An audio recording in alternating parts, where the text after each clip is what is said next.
I climb 131 secret steps every Tuesday for one reason. Every Tuesday morning, at 8:30, a small door opens at the back of the town hall, a door most of the town has never noticed, tucked between a drainpipe and a notice board for events that have largely already happened, and a man goes in carrying a torch, a rag, a small oil can, and a key the length of his forearm.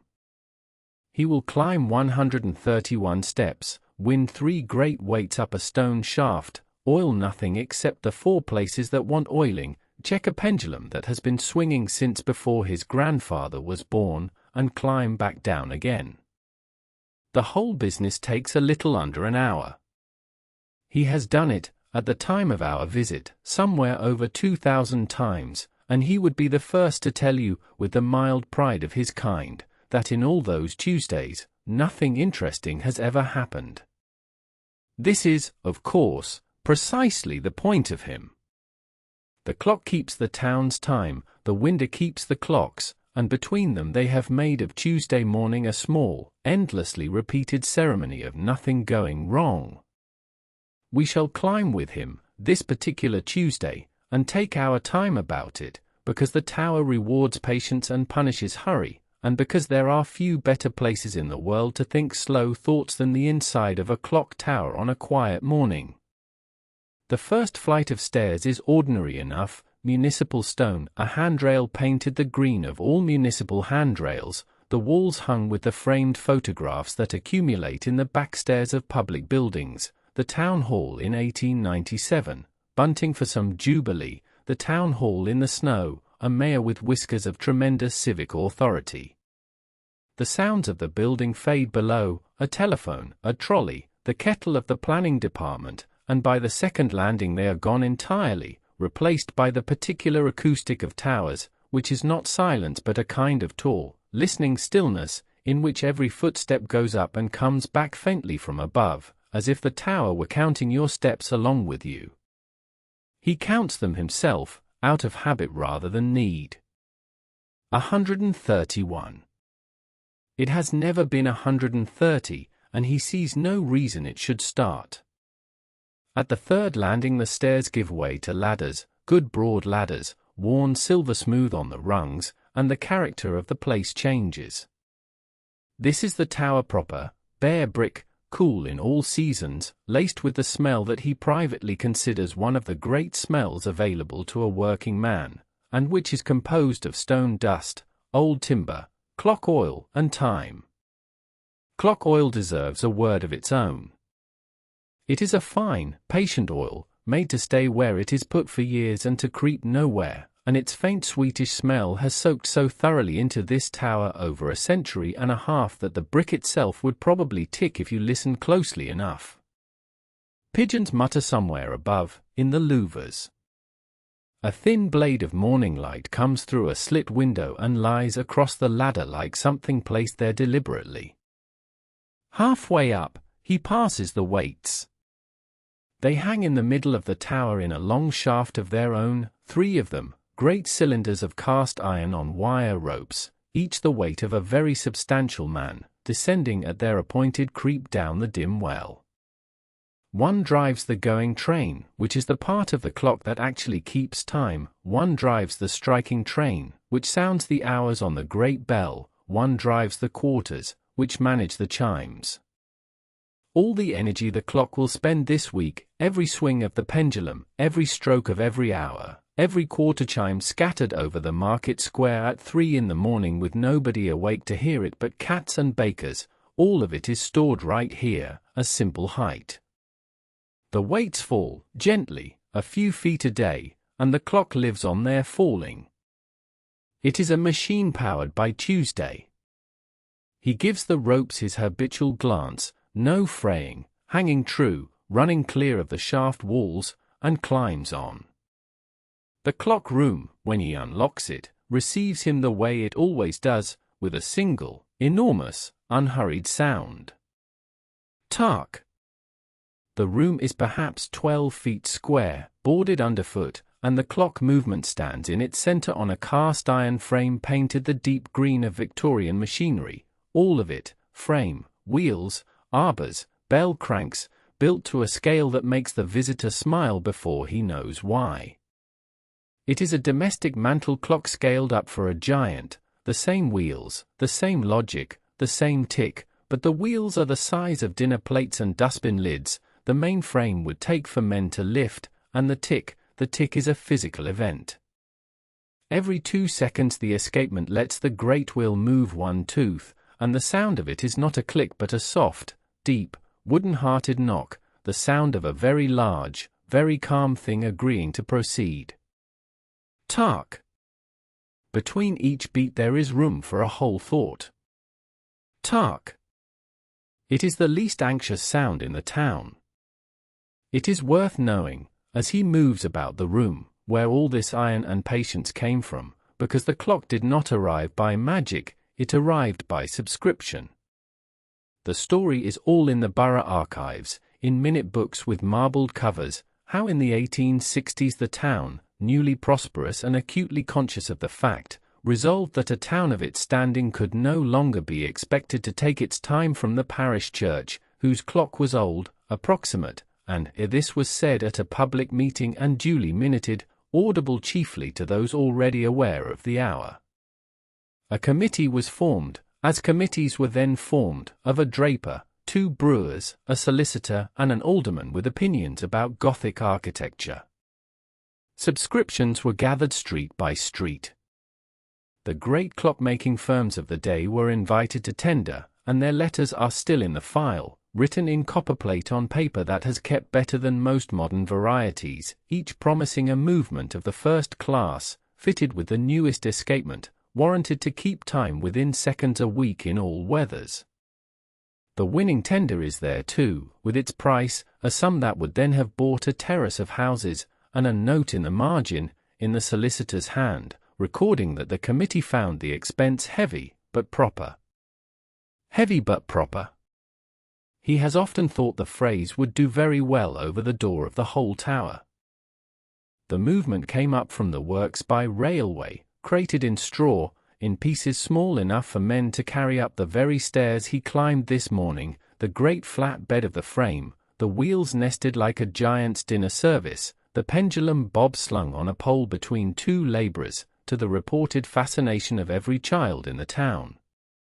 The maker's men lodged at the coaching inn for 3 weeks while they fitted it, and the foreman signed the frame when he was done. The signature is still there, in engraved script under a century and a half of green paint and 1 careful repaint, and the winder wipes it with his rag each Tuesday, not because it needs wiping, but because acknowledging one's predecessors is the whole architecture of a job like this.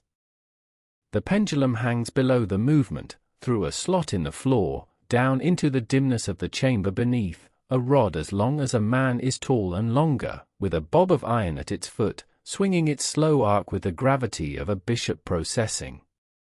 2 seconds, near enough, for every swing. It does not hurry at the bottom of its arc and it does not dawdle at the top, it spends its momentum and gathers it back with perfect thrift, over and over, some 40,000 times between one of his Tuesdays and the next, and the whole tower, if you stand still, moves very faintly in sympathy, a tremor much too small to feel anywhere but here, where everything else is still. There was a time, and the tower is old enough to remember it, when the question, "What time is it?" had a different answer in every town in the land, and no one minded, because no one could compare. Noon was when the sun stood highest over your own market square, and the sundial on the church porch was the final court of appeal. The town's noon arrived some minutes after London's, this being a westerly sort of place, and the difference troubled nobody for 1,000 years. It took the railways to make minutes matter. A timetable cannot be argued with the way a sundial can, and a junction where 2 companies' clocks disagree by 8 minutes is not a junction but an accident being patiently arranged. So the railway brought its own time with it, along the wires beside the track, London time, telegraph time, the same second everywhere, and town by town the local noon surrendered. There are towers in the West Country, famously, whose clocks wore 2-minute hands for a transitional generation, one for God's time and one for the railways, which strikes the window as a very English compromise, wrong twice, politely. When this clock was set going, it was set to railway time from its first beat, and the old sundial on the church porch was left to its private opinion, which it maintains to this day, gaining authority in summer and losing it again by Christmas, consulted now only by tourists and jackdaws. He thinks of this, some Tuesdays, when he checks the dial against his radio-set watch, that the signal in the watch has come down from an atomic standard, through transmitters and satellites, across a century and a half of accumulating precision, to be compared against a pendulum on a wire, and that the pendulum, this week as most weeks, is out by an amount you could not measure with your heartbeat. The old clock does not know it is obsolete. It has simply declined to become inaccurate, which is a different thing, and a better one. He begins, as always, not with the winding but with the looking. The logbook lives on a shelf by the door, a foolscap ledger, the latest of a shelf of its ancestors going back, volume by volume, past wars and coronations to the year the clock was set going, and he reads his own last entry, as if some other, less reliable man might have written it. Checked, wound, oiled crutch pin. Rain. All well. He compares the clock's time against the radio-checked watch he brings for the purpose. The clock is running 4 seconds fast on the week, which for a machine of this age is virtue verging on showing off. Regulation, when it is needed, is done not by bending anything or hauling on the hands but by the most delicate means imaginable, small weights, old pennies, in the famous towers, and honest washers here, added to or taken from a little tray partway up the pendulum rod. Adding weight raises the pendulum's effective center, shortens its swing, and quickens the clock by a second or so a day, removing does the opposite. He considers the 4 seconds, decides they are within the dignity of the institution, touches nothing, and notes it in the book. Much of the art of keeping an old clock, he will tell you, lies in knowing when to leave it entirely alone. It is an art with applications well beyond clocks. Then the winding. The winding square for the going train takes his big key, and he sets his feet, and begins to turn, and this is real work, work you feel across the shoulders, a steady grinding haul against the ratchet, clack, clack, clack, each turn of the key hoisting the iron weight another few inches up its shaft. 100 turns and more for the week. He does not rush it. Rushing the winding is how ropes jump their pulleys and how backs are ruined, and neither has happened on his watch and neither will. Clack, clack. The weight rises in the dark like a slow bucket from a very deep well. When it reaches its chalked mark he eases off, lets the ratchet take the load with a final decisive click, and moves to the striking train, and does it all again, and then the quarters, which are hungriest of the 3, because chiming every 15 minutes all week is, as he observes to the movement while he wins it, no small commitment for anyone. With the weights up, the clock is provided for 7 days of time banked as height, and he turns to the small housekeeping that fills out the hour. The oil can visits its for appointed places, a single drop each, no more. Overoiling is the vice of amateurs, and the drop he leaves on the escapement pallets is measured with the tip of a feather kept in the tool cupboard for exactly this and nothing else. The rag passes over the frame rails, taking off the week's veil of stone dust. He checks the motion work behind each of the 4 dials, the bevel gears that carry the time out through the walls to the hands, and here one may pause to admire the arrangement, 1 clock, in the middle of the room, quietly driving 4 faces on 4 walls through iron shafts, so that north, south, east and west all receive the same opinion simultaneously, which is more than can be said for most institutions. And then, because it is nearly 9, he waits for the strike, partly to check it, mostly because he has never once chosen not to. There is a warning first, a stirring in the striking train a minute before the hour, a lifting of levers, the mechanical equivalent of a singer's intake and breath. Then the flirt of the fly, the little air brake fan that governs the pace of the strike, and the great hammer rises in the bell chamber above, and falls. The bell is directly overhead, several tons of it, and the note comes down through the tower floor by floor, filling the clock room completely, a vast bronze roundness of sound with a hum inside it that goes on long after the stroke, wavering, folding into the next stroke, 9 times, while the wheels turn with stately unconcern in the middle of it as if none of this were their doing. Out in the town, he knows, the note is arriving over the market square, into the bakery, along the bus queue, through open windows, the town's oldest broadcast, the same 9 o'clock it has published every morning since the reign of Queen Victoria. People below do not look up. They have no need. That, too, is the point. The hum dies. The tower resumes its tall listening. Tark. Once a month, after the strike, he goes on up, through the trap-door above the clock room, up the last steep ladder into the bell chamber itself, to look at the hammers and the bearings and to stand for a minute in the loudest room in town during its quietest hour.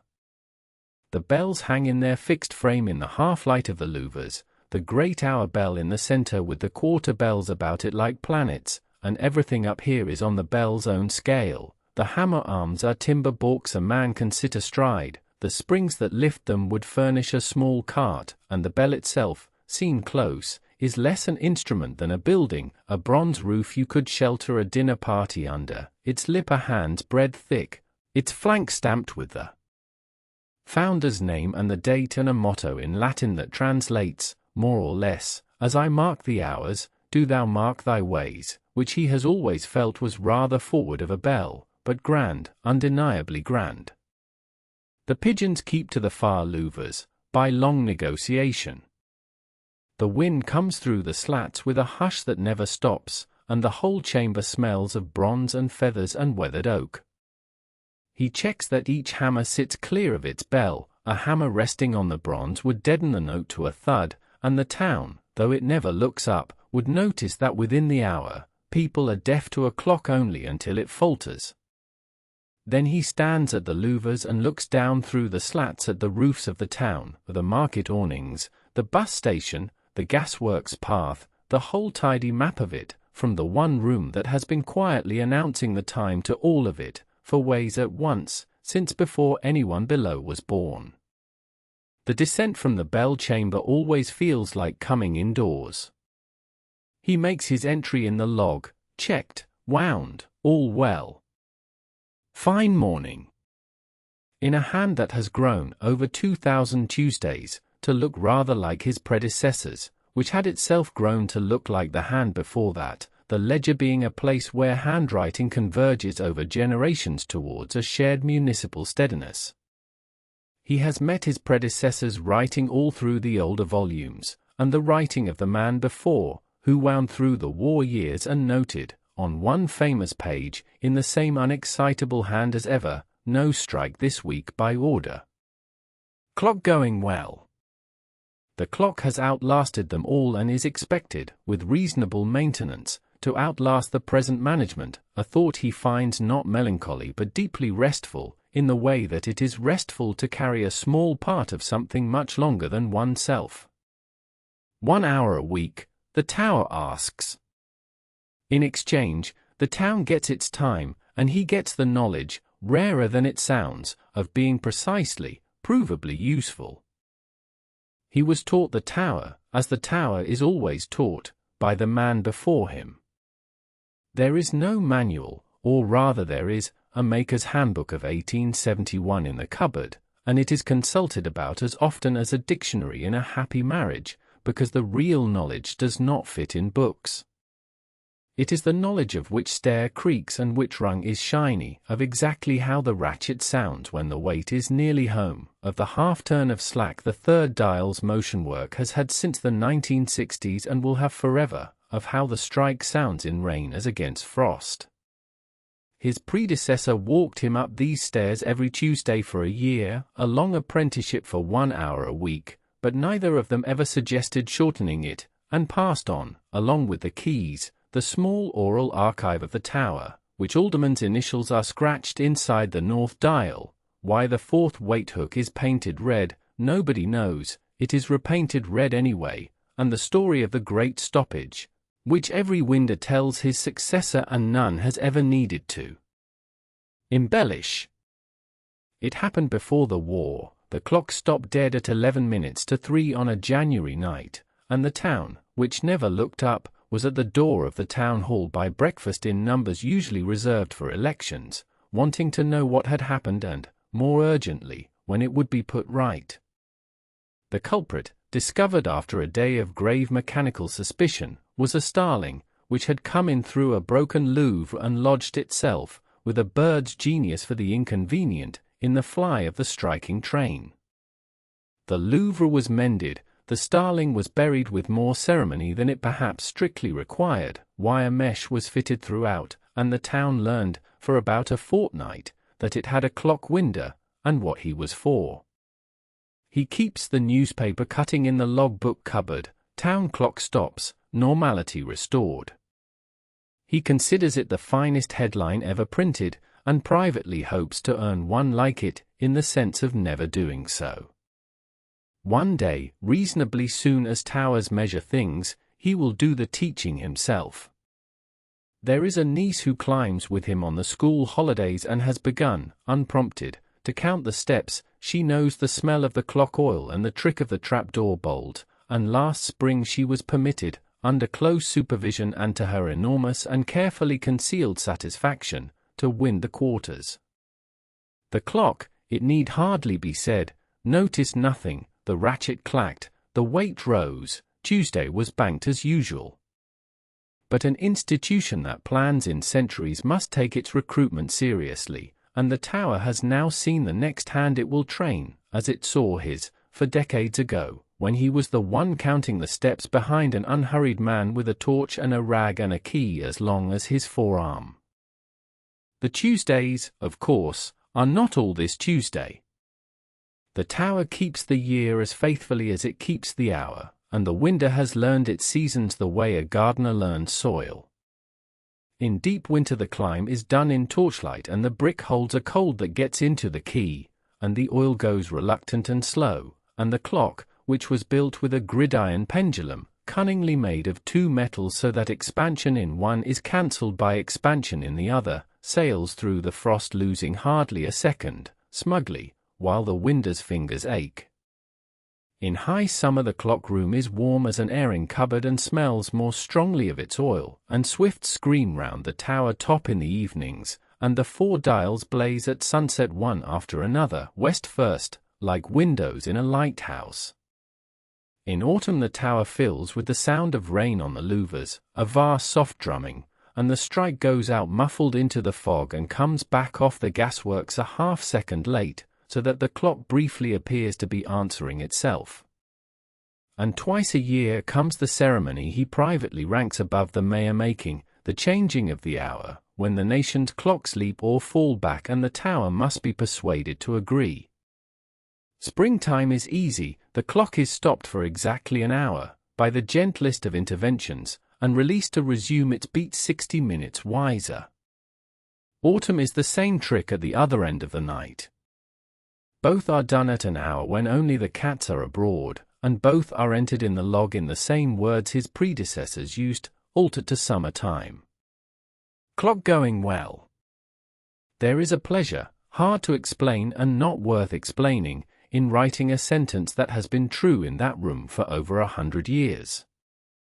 And once a year, in spring, the clockmakers come, the successors, at several removes, of the firm that built the thing, 2 of them, with felt-lined boxes and the unhurried manner of men whose profession thinks in centuries. They let the weights down gently, still the pendulum, and go through the movement wheel by wheel, checking the pivots, peering at the escapement through a jeweller's glass, testing the ropes, renewing the graphite on the great wheel teeth, pronouncing, at the end of a long day, the annual verdict, good for another year, which is the only performance review the clock has ever received or required. The winder attends throughout, officially to assist, actually because missing it would be unthinkable.